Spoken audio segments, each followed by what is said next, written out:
Hey guys, अस्सलाम वालेकुम। आप देख रहे हैं मेहरबान अंसार यूट्यूब चैनल। दोस्तों, आज मैं चर्चा करने वाला हूँ एक ऐसी नेता के बारे में जिसने उत्तर प्रदेश में वो मुकाम हासिल किया जिसे हर कोई हासिल करना चाहेगा। जी हाँ, मैं बात कर रहा हूँ उत्तर प्रदेश की 4 बार मुख्यमंत्री मायावती की, जिनको लेकर पूरे प्रदेश में ही नहीं देश में भी दलित नेता का तमगा उन्हें हासिल है और एक वो शानदार लीडर रही और उत्तर प्रदेश में 4 बार मुख्यमंत्री का पद उन्होंने संभाला और एक साधारण परिवार से कैसे 4 बार के मुख्यमंत्री बनने तक के सफ़र की कहानी मैं आप सबके लिए लेकर आया हूँ। मायावती की मैं बात कर रहा हूँ, जो बसपा पार्टी की राष्ट्रीय अध्यक्ष है और उत्तर प्रदेश से 4 बार मुख्यमंत्री रह चुकी है। वो पहली बार उन्होंने बसपा से नहीं, किस पार्टी से चुनाव लड़ा, कब उन्होंने क्या किया, कैसे वो राजनीति में आई और कैसे एक साधारण परिवार से वो उत्तर प्रदेश की 4 बार की मुख्यमंत्री बनी। तो वीडियो शुरू होने से पहले मैं आप सभी से कहना चाहता हूँ, हमारे चैनल को सब्सक्राइब करें और बेल आइकन को प्रेस जरूर करिए। अगर वीडियो आपको अच्छी लगे तो इसे शेयर ज़रूर करिएगा और लगातार मैं आप सबके लिए कुछ न कुछ अच्छी वीडियो लाता रहता हूँ, किसी न किसी मुद्दे को लेकर, किसी न किसी कहानी को लेकर, किसी न किसी बातों को लेकर। तो चलिए मैं शुरू करता हूँ मायावती के राजनीतिक करियर के बारे में। तो आप बिल्कुल ध्यान से सुनिएगा इस वीडियो को और ध्यान से देखिएगा। वीडियो को पूरी देखना, स्किप करके मत जाना, नहीं तो आप नहीं समझ पाओगे मैंने क्या बताया और क्या कहा। चलिए मैं शुरू करता हूँ मायावती को लेकर कुछ कहानी और कुछ बातें। उत्तर प्रदेश की राजनीति का एक बड़ा चेहरा जो मायावती के नाम से मशहूर है और काफ़ी शानदार लीडरशिप और शानदार उनकी बेबावी का अंदाज और काफ़ी शानदार निराला अंदाज मायावती का था। तो मायावती से जुड़ी कुछ खास बातें मैं आप सबके साथ शेयर करने वाला हूं, जो मैंने इकट्ठा करी है, छोटी मोटी कहानी।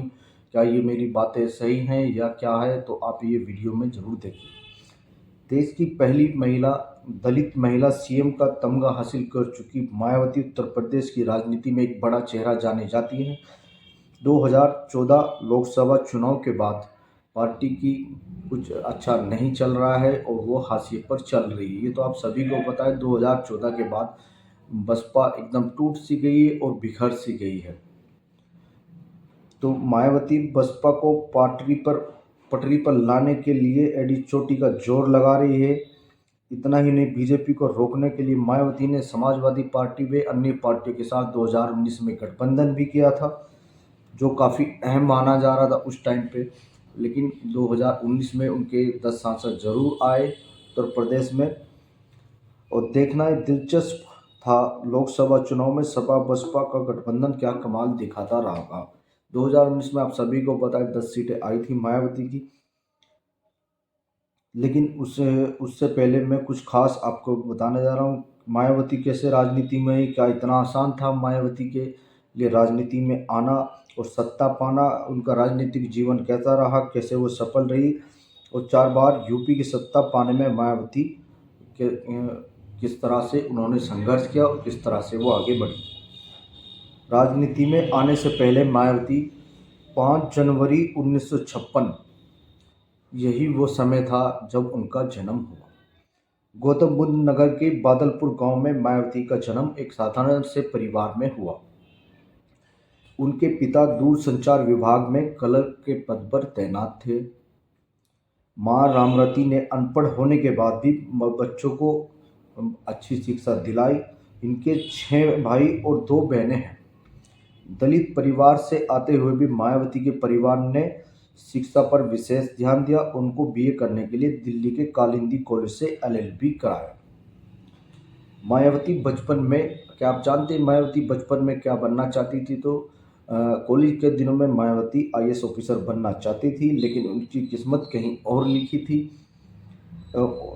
शिक्षण क्षेत्र में आने के बाद भी उनका रुझान राजनीति में आ गया और कांशी राम जी के संपर्क में आने के बाद मायावती ने बसपा ज्वाइन कर ली। एक साधारण टीचर से अपना करियर शुरू करने वाली मायावती ने अपने जीवन में कई उतार चढ़ाव जरूर देखे। यहाँ तक कि उनके पिता ने उन्हें राजनीति में जाने से रोका, जिसके चलते उन्हें अपने पिता को छोड़ने का दर्द भी सहना पड़ा। मायावती की राजनीति में एंट्री कैसे हुई और किस तरह से वो चुनाव लड़ी, आइए ये भी आपको मैं बता रहा हूँ। कांशीराम की विचारधारा और कर्मठता से प्रभावित होकर उन्होंने राजनीति में प्रवेश किया। 1984 में राजनीतिक दल बहुजन समाज पार्टी के गठन के बाद मायावती शिक्षिका की नौकरी छोड़ पूर्णकालिक कार्यकर्ता बन गई। उसी साल उन्होंने मुजफ्फरनगर जिले की कैराना लोकसभा सीट से, जी हाँ, मैं बात कर रहा हूँ कैराना लोकसभा की। एक बार फिर मैंने आपको पिछली वीडियो में बताया था मायावती जी ने कैराना से चुनाव लड़ा था और क्या रिकॉर्ड रहा था, ये सब डिटेल में मैंने आपको बताया था। कैराना लोकसभा सीट पर अपना पहला निर्दलीय चुनाव अभियान आरंभ किया और खूब प्रचार भी किया। आज भी कैराना के कुछ राजनीतिक सलाहकार बताते हैं मायावती कैराना में किस तरह से पैदल घूमी और साइकिलों पर जाकर उन्होंने अपना प्रचार किया और गलियों गलियों में, कैराना की गलियों में मायावती ने बहुत मेहनत की है और बहुत लोगों के साथ आज भी राजनीतिक जो उनके साथ उस टाइम पर लगे थे, हमें सुनने को उनसे मिल जाता है कि राजनीति हमारे कैराना में किस तरह साइकिल पर हमारे साथ घूमती थी और किस तरह हमने उनके साथ संघर्ष किया है मायावती जी के साथ। लेकिन कैराना में जीत तो वर्तमान में कैराना विधायक नाहिद हसन के दादाजी अख्तर हसन ने उनके सामने चुनाव लड़ा था और मायावती ने भी अपनी दमदार उपस्थिति दर्ज कराई थी और उस टाइम पे सन 1984 में जीत अख्तर हसन की हुई थी जो कांग्रेस के टिकट पर चुनाव लड़े थे। उनका पहला चुनाव था और उन्होंने शानदार जीत हासिल की थी और मायावती को जो वोट मिले तीसरे नंबर पर रही। 44,445 वोट मायावती को उस टाइम प्राप्त हुए। तीसरा स्थान मायावती ने उस टाइम पे हासिल किया। इसके बाद मायावती ने 1985 और 1987 लोकसभा चुनाव में भी कड़ी मेहनत की, लेकिन 1985 बिजनौर का उपचुनाव में भी मायावती का वोट प्रतिशत तो बढ़ा, लेकिन इस चुनाव में भी वे तीसरे स्थान पर ही रही और विजेता जगजीवन राम की पुत्री मीरा कुमार रही। पहली बार मायावती जी ने कहाँ पे चुनाव लड़ा, वो जीता और क्या रहा, ये भी रिजल्ट सुन ली। मायावती ने धीरे धीरे राजनीति में अपने पैर पसार रही थी और 1987 में हरिद्वार सीट से मायावती ने दोबारा चुनाव लड़ा। इस बार मायावती को 1,25,399 वोटों के साथ वे दूसरे स्थान पर रही। मायावती को लगातार हार मिल रही थी, लेकिन 1989 का वह समय और 1989 का वह चुनाव जिसमें बदलाव की बयार बह रही थी और माना जा रहा था कि देश की राजनीति में बड़ा बदलाव होगा। वीपी सिंह के नेतृत्व में जनता पार्टी का प्रभाव था। वामपंथ और दक्षिणपंथ दोनों ही तरह की पार्टियों का समर्थन था। वहीं कांशीराम दलितों और मुसलमानों के उत्थान का नारा लेकर चुनावी मैदान में खड़े थे। इस चुनाव में यूपी की बिजनौर सीट से मायावती ने पहली बार जीत का स्वाद सका। जी हाँ, मायावती ने बिजनौर से पहली बार एमपी का चुनाव जीता था।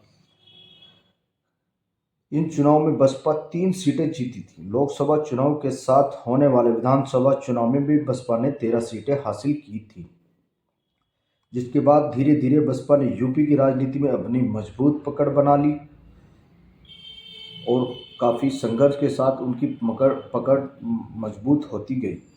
1991 में एक बार फिर देश मध्यावधि चुनाव की तरफ पहुंच गया।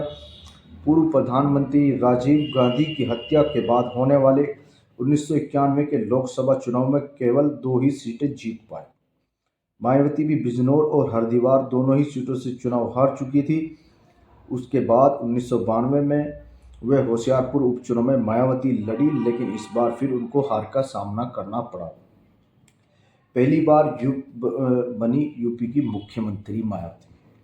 फिर 1993 में आया यूपी का विधानसभा व चुनाव, जो बसपा और मायावती के लिए बेहद निर्णायक रहा और इस चुनाव में पहली बार कांशीराम और मुलायम सिंह यादव ने मिलकर चुनाव लड़ा और समाजवादी पार्टी को 109 और बसपा को 67 सीटें मिली। मुलायम के नेतृत्व में सपा और बसपा की संयुक्त सरकार बन गई, जिसके बाद अगले ही वर्ष मायावती राज्यसभा में भेज दी गई। इसके बाद कांशीराम बीमार रहने लगे। कुछ समय बाद बसपा ने सपा से समर्थन वापस लेने का निर्णय किया और 1995 में मायावती भाजपा के सहयोग से पहली बार प्रदेश की मुख्यमंत्री बन गई। 2001 में पार्टी के संस्थापक काशीराम ने मायावती को दल के अध्यक्ष के रूप में अपना उत्तराधिकारी घोषित किया।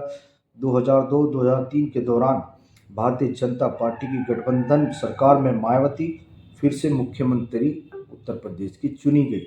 इसके बाद बीजेपी ने सरकार से अपना समर्थन वापस ले लिया था और मायावती की सरकार गिर गई थी। जनता पार्टी 2000-2003 के दौरान भारतीय जनता पार्टी की गठबंधन की सरकार में मायावती फिर से मुख्यमंत्री चुनी गई। इसके बाद बीजेपी सरकार से अपना समर्थन वापस ले लिया और मायावती सरकार गिर गई। इसके बाद मुलायम सिंह यादव को प्रदेश का मुख्यमंत्री बनाया गया। 2003 में उत्तर प्रदेश के विधानसभा चुनाव हारने के बावजूद उन्होंने सन 2007 में फिर से सत्ता में वापसी की। अपने समर्थकों में बहन जी के नाम से मशहूर मायावती ने 13 मई 2007 को चौथी बार उत्तर प्रदेश का मुख्यमंत्री बनी और पूरे 5 वर्ष शासन के पश्चात सन 2012 का चुनाव अपनी प्रमुख प्रतिद्वंदी समाजवादी पार्टी से हार गए।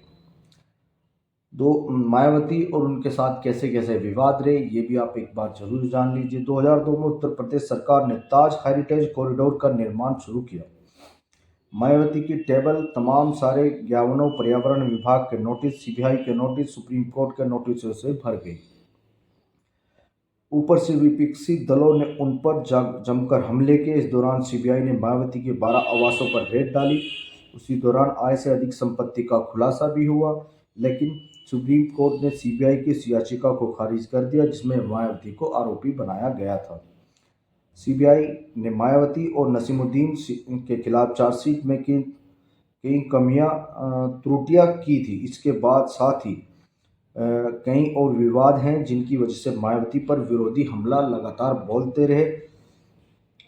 मायावती जी की अब जो कुल संपत्ति उस टाइम की है थी वो मैं राज्यसभा में उन्होंने जो बताई थी। अब तक मायावती जी की कुल कितनी संपत्ति राज्यसभा का नामांकन पत्र दाखिल करते समय दिया। मायावती ने जो संपत्ति की घोषणा की थी उसके हिसाब से साल 2007 में मायावती की संपत्ति जहां 52 करोड़ के आसपास थी, वहीं 2012 में 111 करोड़ हो गई, मतलब 5 साल में करीब दोगुनी।